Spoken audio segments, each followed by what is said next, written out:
Tennessee, comparatively to Missouri, where do the Vols stand? Where do they actually stand against Missouri? So give our options, Caleb, if you will, on the YouTube channel, and then I'll get your thoughts and why you think this is a very pertinent conversation.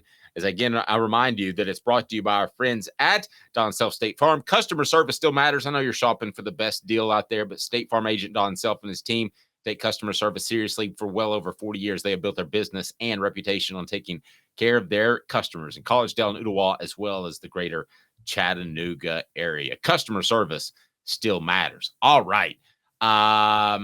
Missouri still matters. Definitely. It's the team that's next up on the Vols schedule, and it's a better team than what many people thought to begin the season.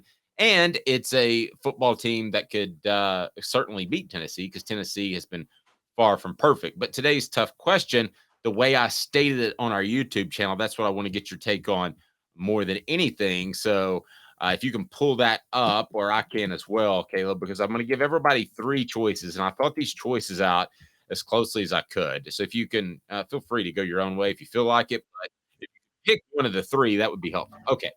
Missouri's program is less than UT's, greater than UT's, and then we have too close to call.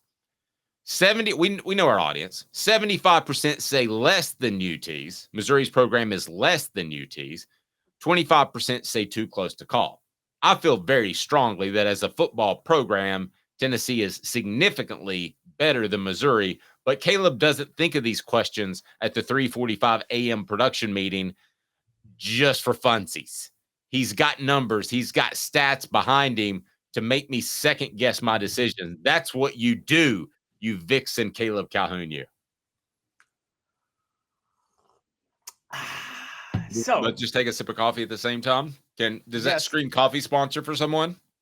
I just did this, guys, to trigger Dave, who absolutely despises Missouri as a football Not program. a fan. Not a fan. Very pretentious. Very pretentious.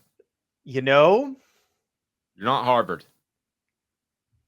Since the turn of this century, it's too close to call. Okay, no caveats. No, I am doing caveats. No, you said since the turn of the century as a whole. Well, we can play your little game of since the turn of the century, but as a whole, there's no comparing the two football programs. Can we agree on that? Is there? Are we sure? Who's Missouri's Neyland? I don't know. I really don't. When did Neyland retire? Well, 52, I think. 1952. 71 years ago. You have to go back 71 years to say who is Missouri's Neyland. Before pre-integration, I always said like those championships should count for half, basically. So I'm sorry. This is gonna be my soapbox, because I think it is something that has derailed Tennessee football as a program since firing Philip Fulmer. It is a program that has believed that it has a right to win 11 games because of its history. And in many cases for Tennessee, it's ancient history. It's not. Tennessee, since integration, has one national title in 1998. One. Outside of that, they haven't won one since Harry Truman was president. And if you take out the 95 to 98 run, Dave, that 4-year period. Pretty big takeout. It's a pretty big pull. But anyway. Yeah, but you have 4 years that allows Tennessee to be closer to, that allows Tennessee fans to believe they're on the Alabama level than they are on the Missouri level. But I'm going to tell you this, Missouri as a program is a heck of a lot closer to Tennessee than Tennessee is to Alabama if you look at actual success. And I think the reason for that is because Tennessee feels that Tennessee has a Notre Dame mentality. I'm just going to say it. And they've had it for a while, and it's been to their detriment. And the Notre Dame mentality is, and Michigan has it. For those who don't know what that mentality is, the mentality is a belief that because of who you are as a program, you don't have to do anything creative or outside the box to be great. Just your program itself will be great on its own. And that's where you get the Derek Dooley's being hired. That's where you get the Jeremy Pruitt's being hired. That's where you get lack of any imagination over a 10 to 15 year period. Well, wait a second. You would have liked the Lane Kiffin hire. He was about being different. I would have loved the Lane Kiffin hire. Absolutely. Yeah, Lane Kiffin would have worked out. So Yes, yeah, I mean but that. Derek Dooley and even Butch Jones, that's a lack of imagination hire. Like, he was probably the most qualified on paper of all the hires that Tennessee made during that decade of dysfunction. But that is still a lack of imagination hire. At least Lane Kiffin was an imagination hire. And Um, yeah, but here's my thing, and this is kind of like the COVID thing. Okay, people say, "How's business?" And they say, "Well, it's coming back." When I talk to business people in the street, they say it's coming back. It's not quite pre-COVID, but you're there. There was COVID affected business. Yeah, I mean, we got that.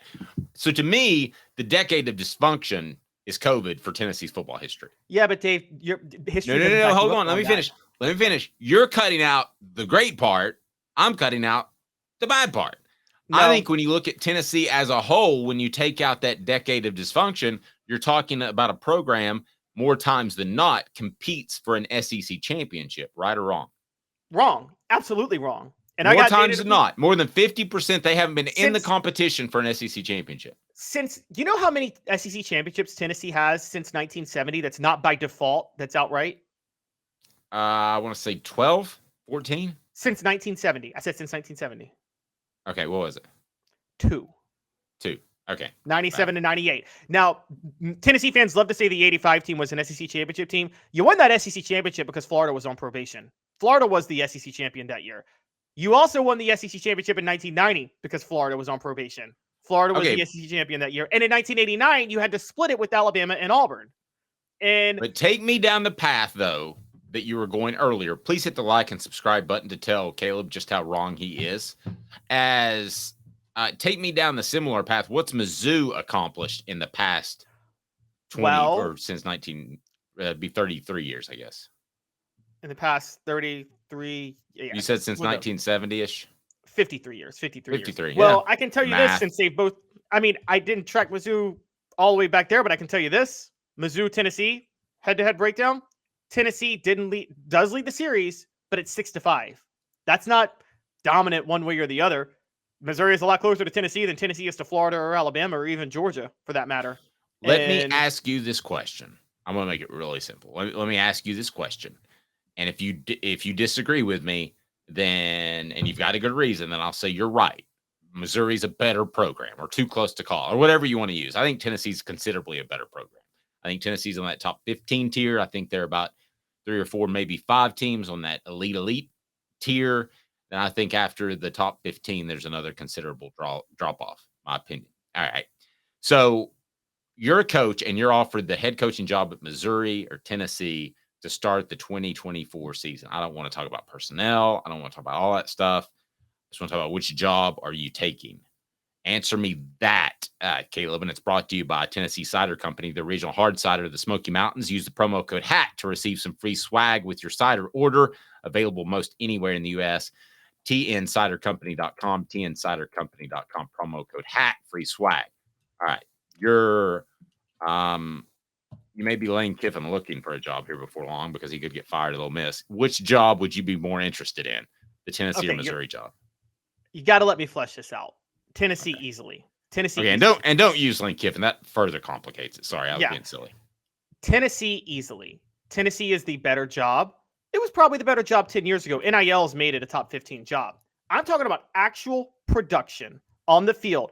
I hardly count if you won a national championship before college football integrated, it barely counts.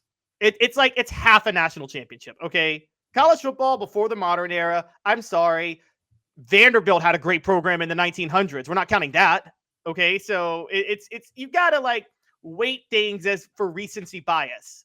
And so yes, Tennessee is the better job. I think Tennessee has a bit of a Texas A&M issue where they have mismanaged their advantages. So Dave, you talk about the great period of Tennessee from what was it? Really, it was 95 to 98. I'll go 89 to 04, 16 years where they went straight to a bowl. But Dave, you told me how ahead of the curve Tennessee was during that time on a lot of things in terms of playing national games. They also benefited from other programs being bad. And here's what I'm saying. Tennessee is not a program. There are about 5 or 6 that are in this category, maybe up to 8 or 9. Tennessee's not a program where they can just hire a bad coach and automatically win 10 games. There are about 8 or 9 schools that can do that, and Tennessee's not one of those. I think they're a program that can win 8 or 9. No, Butch we had Jones that. is proof of that. They hired Derek Dooley, and they couldn't win 8 games for 3 years. Well, he was below average, but let's say Butch That's Jones what I mean. is C minus. Yes, but okay. Mike Shula was below average at Alabama. I think Derek Dooley and Mike Shula are on the same level. Mike Shula had a 10-win season and a top 10 finish. Gene Stallings is average and won a national title. And so I think Tennessee is not, they're a slight step below. Now, NIL might change this. And we don't know where NIL is going. But I'm talking about, if you look at production, since 2000, neither team has won a conference title. Since Missouri joined the East, Tennessee's played for the SEC title 3 times since 2000. Missouri's played for the SEC title twice, even though Missouri didn't join until 12 years after 2000. So Tennessee leads the SEC East Championships 3-2 this century, with Missouri having not even played in the SEC for 12 years. Okay, now let's do other things. Let's do other points. Top 10 finishes. We could say that top 5 finishes, Missouri leads 2-1. Top 10 finishes, tied 2-2. Finish season ranked in the AP poll. Tennessee does lead that 8-5. Somebody on the message board help me for a second. Did Caleb ever answer the question? Unclaimed national championships. Missouri won that. I said Tennessee's the better job. I said Missouri has been close, has been in the same tier as Tennessee in terms of production this century, and you guys don't want to admit it because you're stuck in the whole "we're Tennessee, we can do whatever." That's why you had a decade of dysfunction. You had a decade of dysfunction because you were so committed to resting on your laurels. It's the same reason Notre Dame hasn't won a national title since 1989, and the same reason Michigan has half a national title since 1947. This is a challenge to Tennessee, okay? Actually make an effort to be creative, and Danny White's doing that. But don't rest on your laurels. You've had a decade of dysfunction because you believed that you were destined to win 10 games no matter what. Okay, but let me ask you this, the current setup of just the AD, the head coach on down. Would you take Tennessee or Missouri? Tennessee. I love the So you're saying you take the Tennessee job and you take what Tennessee has currently over Missouri. To me, that tells me that Missouri is not a better program. I would say that, no, I said, what's the production like? The production has been very similar in recent years. Very, very similar. And I think Tennessee fans, this is a reality check for Tennessee fans. One, Tennessee fans got lucky that Fulmer was forced out and Danny White was hired. That was a lucky thing that happened, wasn't it, Dave? Yes, it was. And I think Dave, you tell me if I'm crazy. Do you not think the culture of Tennessee believing that they were destined to win 10 games caused the decade of dysfunction more than anything else? The belief that they could just hire anybody. Yeah, I think fans were a lot spoiled. I think they thought that 10 wins was just another day at the office.